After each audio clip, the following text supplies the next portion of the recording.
almost like we're in a trance, like we're sleepwalking through life, that we find ways to cancel out our dreams. And I think that but is a dream killer. That a lot of things that we want to do, a lot of places we would like to go, a lot of things we would like to experience, and we just stop at but. When I was 17, I read a quote that went something like, "If you live each day as if it was your last, someday you'll most certainly be right." It made an impression on me, and since then, for the past 33 years, I've looked in the mirror every morning and asked myself, if today were the last day of my life, would I want to do what I am about to do today? And whenever the answer has been no for too many days in a row, I know I need to change something. Betray your destiny and see how long it takes you to be drowning in a storm. It'll happen immediately, and of course it will, because what's calling you to be your best is exactly the thing that's pushing you forward to manifest yourself most fully in the world. It's what you need. You run away from that, the boat's going to start to rock very, very quickly.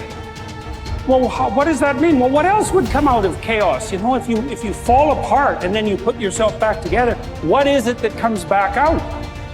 Well, at least you're in better shape than you were before, you know, and then maybe you do that 20 times in your life or 50 times, and you do it voluntarily.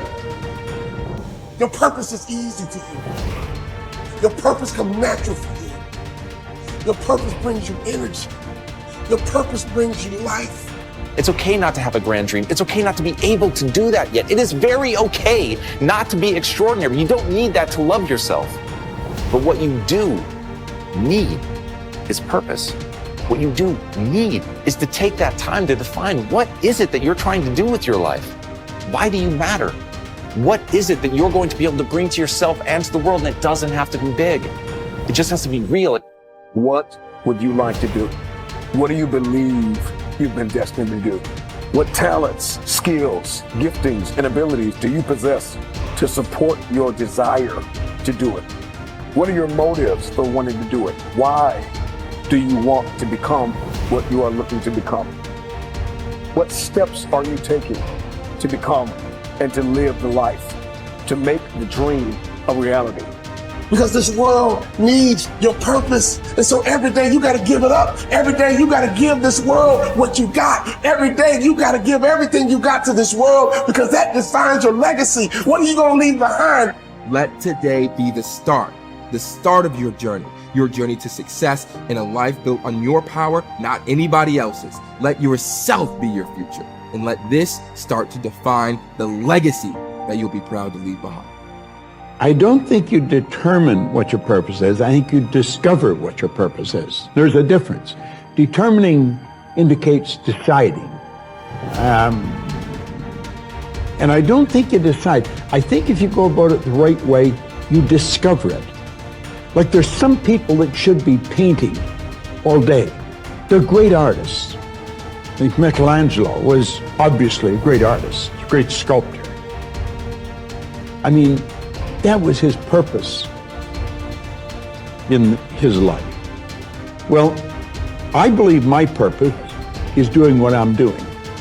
Your purpose is why you get out of bed in the morning. Do you know why you get up? Well, most people say, well, it's to go to work. Well, that'd be a good reason to stay in bed. You know, you say, well, everybody's doing it. That'd be another reason to stay in bed. If you're ever doing what everybody's doing, you're probably going in the wrong direction. Your purpose is your reason for living. It's easy to look at those people who have succeeded and assume that they just got lucky.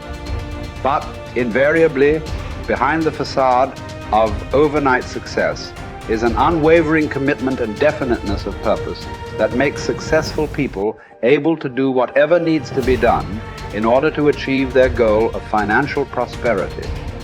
Whether your dream is to become a famous dancer or to become free of financial worries, you must set that goal as your definite major purpose and refuse to allow anything to pull you from that course. To reinforce the point, consider this. They who have no central purpose in their life fall an easy prey to petty worries, fears, troubles, and self-pitying, all of which lead, just as surely as deliberately planned sins, to failure, unhappiness, and loss. A man should conceive of a legitimate purpose in his heart and set out to accomplish it. He should make this purpose his supreme duty and should devote himself to its attainment, not allowing his thoughts to its attainment, not allowing his thoughts to wander away into ephemeral fancies, longings, and imagining. Erratic action toward your goal will produce an erratic result. Our card reminds us that willpower is but the unflinching purpose to carry a task you set for yourself to fulfillment. If I set for myself a task, be it ever so trifling, I shall see it through. How else shall I have confidence in myself to do important things? What is it that you most want to achieve? Whatever it is, decide your goal and remind yourself of it every day as soon as you wake up. Make everything you do lead to that outcome. Winners are people with definite purpose in life. Take action. Lack of decision-making skills is near the head of the major causes of failure.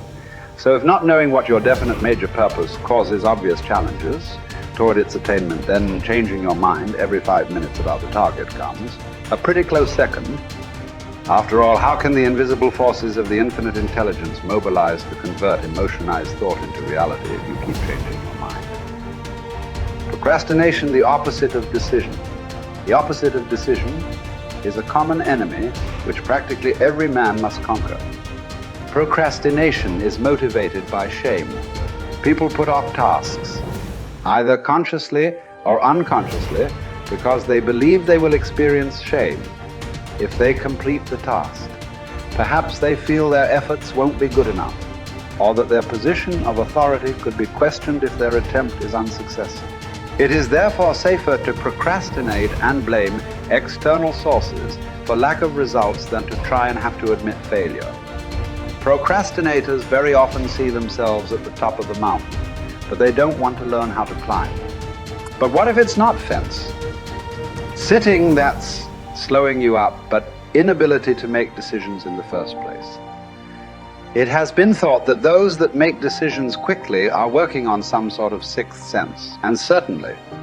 However, cognitive psychologist Gary Klein, with his studies into decision-making processes in life and their situations, shows there is something less esoteric at play too. He concluded that far from being weighed down by knowledge, information, and memories, those with experience in a certain area were able to assess situations and mentally simulate their outcome faster than a novice could get a notebook out. Experience and understanding allow decision makers to recognize situations and quickly commit to a course of action based on that extensive knowledge bank. So building information, knowledge, and experience, often through failure, is an essential piece of the success puzzle. There is no more miserable human being than one in whom nothing is habitual but indecision. Take full responsibility for your life. Accept where you are and the responsibility that you're going to take yourself where you want to go. Someone said we have two primary choices in life. We can either accept conditions as they exist, or we can take the responsibility to change them.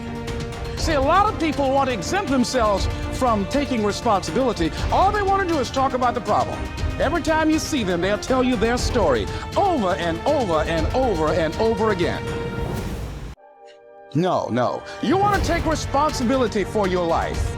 I got me here, I can get me out of this. And I'm getting out. I'm not going to be a volunteer victim. George Bernard Shaw said there are two kinds of people in life. You know, he said those that make things happen, those that watch things happen, and those that don't know what happened. And he said the people that get along in this life look around for the circumstances that they want, and if they can't find them, they make them. They create them. So part of beginning to get unstuck, you've got to decide that the behavior pattern that you have adopted doesn't work for you. You've got to change your strategies, and changing your strategy means reinventing your life. Recreating you, and you have the power to do that. You can decide that you're going to change, that you're not going to be a wimp. You can decide that I'm going to live each day as if it were my last. You have the power to make that decision. You can decide I'm going to work on myself and develop myself. I'm going to empower me. And all of these things that are happening to me right now, they're just temporary inconveniences. They're not stronger than I am. I'm in charge here.